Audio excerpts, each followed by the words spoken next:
and welcome back to my channel. This week I am doing something a little bit different. Well, I'm still making a costume, but this week is going to be all about failure. Because that's right, I consider this costume to be an absolute failure. It started off okay, and then everything quickly started going. Anyway, without any further ado, let's jump on in and you can experience this with me. So I've had this 4-way stretch velvet in my stash for absolute yonks because I was sent the wrong colour once by Spotlight, and that's what I'm using to make this suit, along with these two 1970s vintage patterns. This zip is for the fly of the pants, and this is a stretch cotton jersey which I'll be using for lining the pockets. First things first, let's get to cutting out the pattern.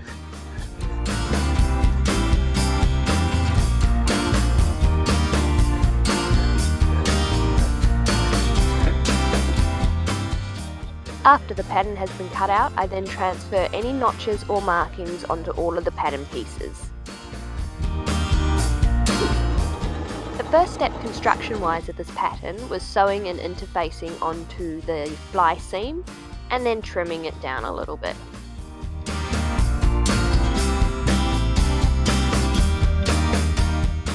Then it was time to attach the fly to the pants.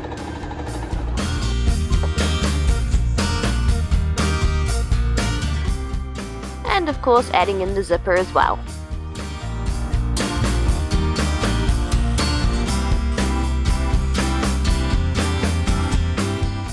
Little did I know that this would actually end up being the simplest part of this costume, which you can't really tell due to how complicated all these steps are with just putting it together.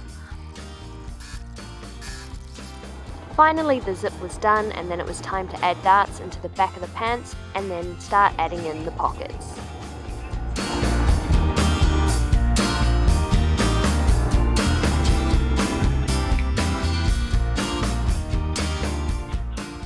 So I've just finished sewing in the back pockets of the pants, and what a nightmare that was. I'm not going to show you the process of it just because, well, working with this 4-way stretch velvet has not been the dream, and yeah, it really tested my patience with these pockets.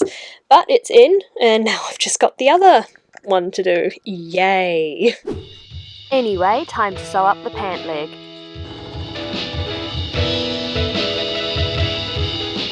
Oh, and let's not forget the front pocket, shall we?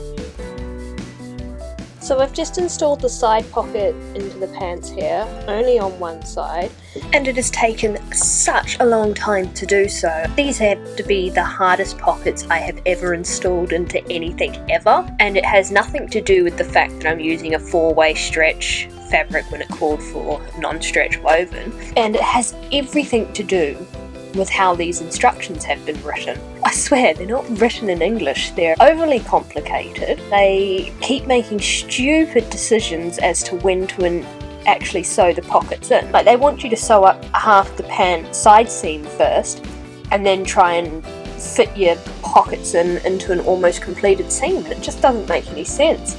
So I spent like the last 15 minutes just reading over one line trying to decipher it all. Anyway, I've gotten one in now, and I'm going to put the other one in. I haven't filmed any of it because I was just getting so damn frustrated with the whole thing. Cool thing is, after I get the pockets in, it's just got a waistband, and hopefully that should be smooth sailing from here out.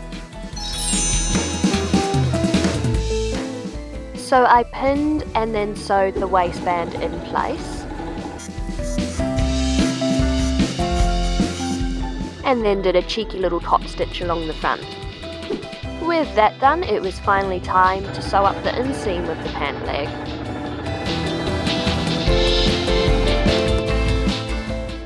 Alright, so the pants are now finished, and now I'm going to get stuck into making the jacket. As always, cut the pattern pieces out first of the velvet and then of the interfacing.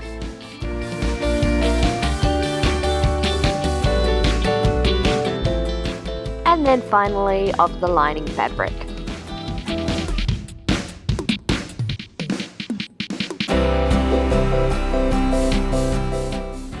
Then it was time to apply interfacing to the few pieces that needed it. Once all the pieces were prepped and ready to go, it was then time to start construction on the actual jacket itself. I started by sewing together the centre back seam first.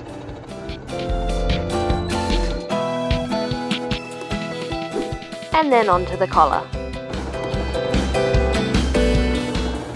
Adding some more cheeky top stitching to the underneath of the collar. Then attach the collar to the front facing. And then attach the front facing and the collar to the rest of the jacket.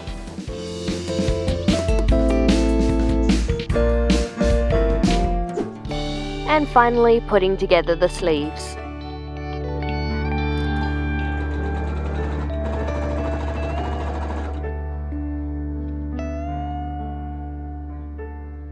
So I just got done putting the sleeves onto the jacket, and mind you, it is looking terrible on my mannequin, but that's because the proportions of my mannequin are nothing like Cameron's actual body. Tried it on him and it looks really, really good.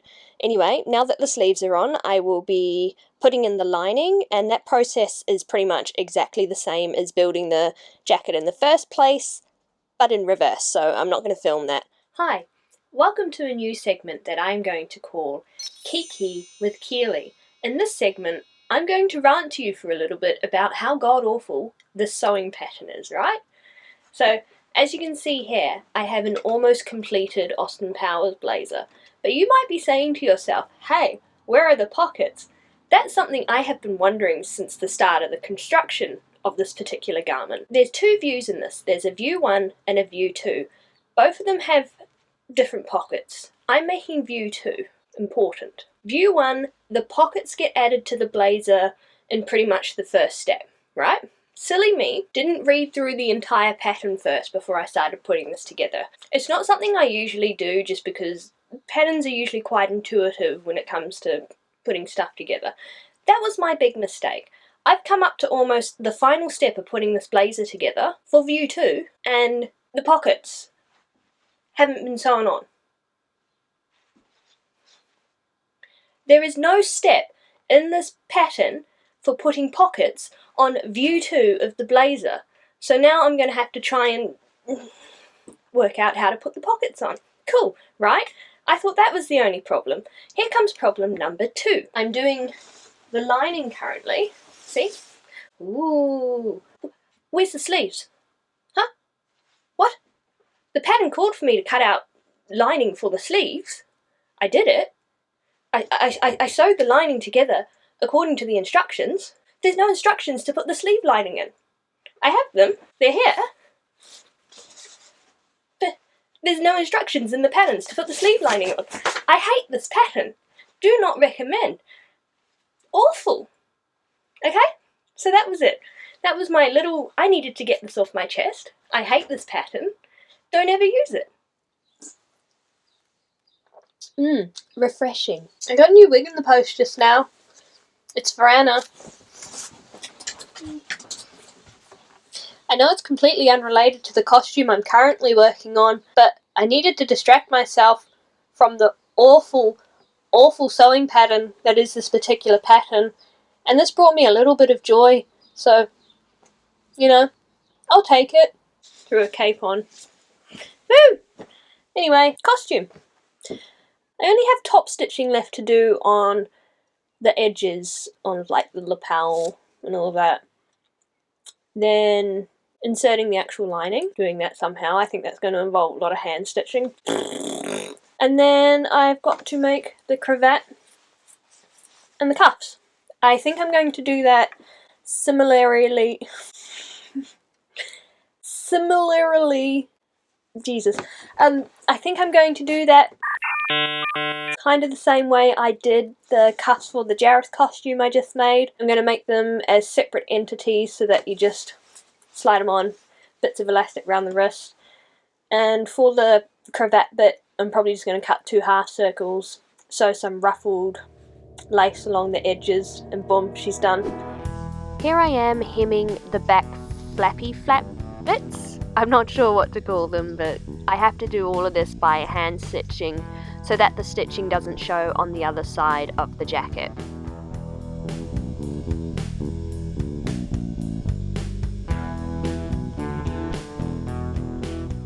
Then I add some buttonholes and some buttons to the front of the jacket. Then I made the ruffly cravat thing, so I made this the same way you would make a circle skirt. And I cut twice the hem length of the circles from lace, which I then pre-ruffled before sewing on to the circle bits themselves. The first layer was 4 inches long and the second was 6.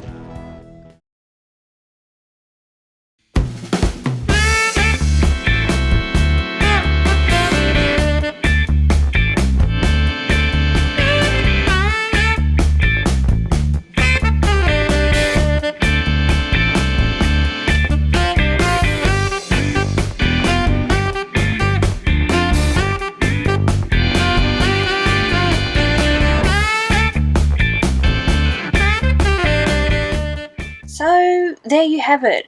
An Austin Powers suit, maybe? I have to be the first to admit this is not my best work. Ever. I have been sewing for well over 10 years now, and I consider this suit the worst thing I have ever made. So, what went wrong? Starting off on this project, I expected it to be more difficult than normal purely because of my fabric choice.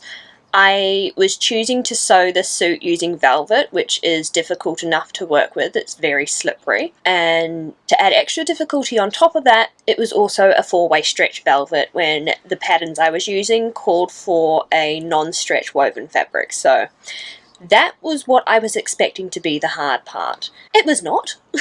I have sewn with so many vintage patterns in the past. I have made numerous dresses and toys and other things, and I've always found vintage patterns to be so simple, so great. Everything is so easy to understand. There's so few pieces and they all just join together and they give you such a beautiful garment at the end. I don't know what was wrong with this pattern. Both of them. The first issue I ran into was with the pants. I found their way of sewing together the pants very, very difficult. Usually something that most modern patterns will have you do is sew the pockets in separately. So they get sewn to either side of the pant leg before the pant leg goes together. This pattern had me sew the pant seam almost entirely up and leaving a gap of about that much, and then trying to insert pockets in that little gap that was left, and that is just ridiculously difficult. I would not recommend. The next issue I had with these pants was the back pockets. There was a bit of excess fabric in the pockets lining on the inside, and it was meant to line up in the waistband, which would provide a bit more stability for how the pockets sit in the back. My pockets were off by about that much from hitting the actual waistband, so in the end I just cut off the top, and you can't see it from the outside, but it just means they're missing that stability. The next issue with the pants was obviously the fit. I measured Cameron, and to top it all off, I even made them a size smaller than Cameron's measurements to account for the stretch velvet I was sewing them out of. As you can see in this clip here, huge. Absolutely huge on him. Not only are they like 8 inches too big, and this is before the stretch mind you, they're also far too long. They're ridiculously huge. So 0 out of 10, do not recommend that pattern. Next we have the jacket. Yay! God, I don't even know where to begin on this one. I've never read a pattern that was more jargony and mealy than this one, and I'm used to vintage patterns being the simple ones. So I must admit, this first part wasn't my fault, but it was kind of my fault. I didn't read the pattern all the way through to the end, because I'm used to patterns being really intuitive with how their pieces are put together, and I didn't for the life of me expect that they would just forget stuff. Something I noticed, like one of the very first steps in this pattern was that view 1's pockets got sewn on almost immediately before you sewed anything else of the jacket together. And I just assumed, oh, the pockets are a lot different to view 2's, so for whatever reason view 2's must get sewn on somewhere else down the line.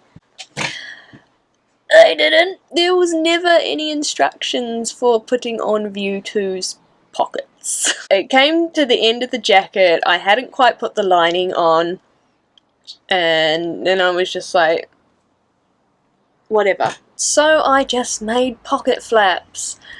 Yay! They're not functional, they're just flappy flaps, but they got the job done. The next issue I ran into with this is, obviously, like I said, when I was putting the lining in and there were no instructions for adding the sleeve lining, which means I just sewed them together at the shoulder point, the lining. I didn't attach it to the cuffs at all. By this point, I was absolutely sick of working on this project. A suit should take me like 2.5 days max, and at this point I'm almost up to 2 weeks working straight on this pattern. So I was just like, you know what, stuff it. You can't see it. The velvet's fine, it's not going to fray. I'm leaving it. Whatever. Leaving that be. And then came the next part of sewing the lining all the way around the actual suit jacket. So I began doing that, and then I very quickly realised this lining is too big for the blazer. I cut it out exactly as the pattern called for, and when it came time to sew it in, it was just off by about 4 inches in all of the seams. You can't see it from the outside. He puts the jacket on, it's fine. I cannot be bothered dealing with this right now. I'm just going to make it look good for these photos, because after 2 weeks I am so damn sick and tired of working on this project. So that's what I did. And you can see here, it's not attached, it's just tucked in strategically for these photos. And finally, the last issue I ran into with this was I'm sewing up the lace cuffs just as I did with my Jareth project, which I'll link to up here somewhere. And as I'm sewing the lace to the elastic through my machine needle breaks. Done. And that's why the cuffs are just safety pinned there around his wrist for this video, because I couldn't be bothered changing the needle. I am just done. No more. So yeah, there you have it. That's everything that went wrong with this project and how I feel about it.